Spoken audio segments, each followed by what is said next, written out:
Markets finished on a down note today after mostly flat on a little bit of hotter than expected inflation news in the producer price index that was reported on today, and dropped about 300 points. And it's the worst week since September. The stocks finished lower today with all major averages posting losses. Dow finished down 305 points, 0.9%.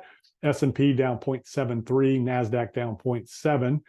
And basically what is going on is that the attention shifted to the consumer price index that's due out next Tuesday, which is expected to show whether inflation has receded. The Fed will likely deliver 50 basis points at the end of the December meeting. But if the inflation is hot, they might go a little stronger. It's our expectation that we really need to see inflation come down closer to the Fed funds rate for the Fed to pause.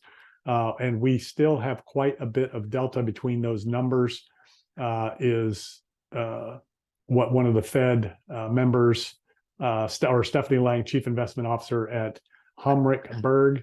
And, again, that inflation number that came out today kind of spooked the markets a little bit. Wholesale prices rose 0.3% in November, more than expected, in the hopes that inflation is cooling. So again, if we get a hot inflation print, the Fed may be likely to do 75 basis points, if not 50-50 versus 75-25.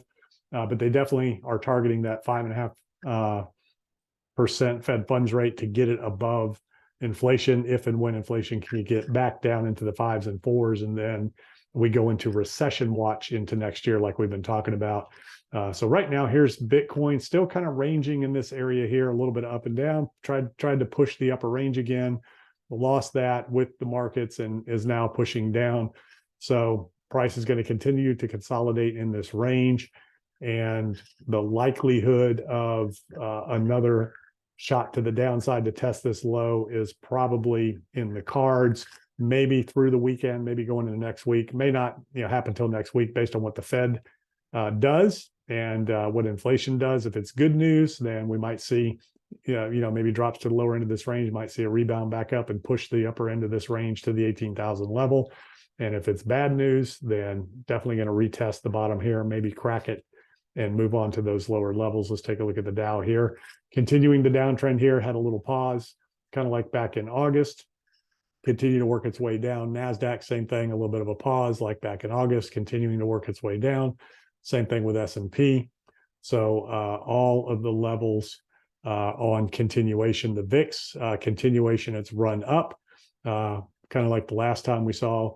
And as we have talked about, this level, when the VIX is low, that's when you can look for those reversals in markets to work its way back up toward the range here. Not guaranteed, but it's kind of what the market's been doing really since the peak back here in March, when the VIX kind of topped out at 37, 38 back in March. And it's been kind of doing that little dance ever since. And basically, when the VIX is low, it's a good time to sell. When the VIX is high, it's been a good time to buy in this bear market so far. The Dixie tried to put in a little bit of a rally today, got held up a little bit. And the 10-year put in a move, a little bit of a rebound today. Question is, will it continue to march lower, or is this going to be, an attempt to reverse this downtrend that the 10-year has been in, which has brought interest rates down for mortgages.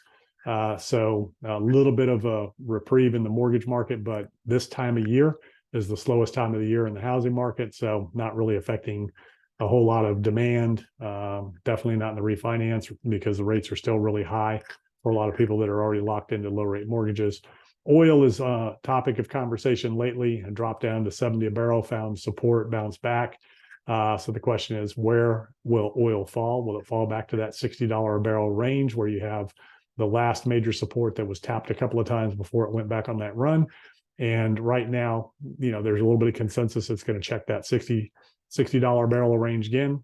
And then some people are projecting, $100 and $200 barrel oil. So we'll just have to wait and see how that goes, with China demand dropping, with the cap on Russian oil, things like that. And with Saudi Arabia and OPEC not reducing production, it's kind of keeping prices low. So we'll have to just see how all this plays out as we move along. And then again, as we get into next week. All eyes on inflation and the Fed. And of course, Tuesday, we have Sam Bankman-Fried that's going to testify before Congress. So that should be interesting to hear, what's going on there and what happens. And there continues to be more and more fallout from FTX and what was going on.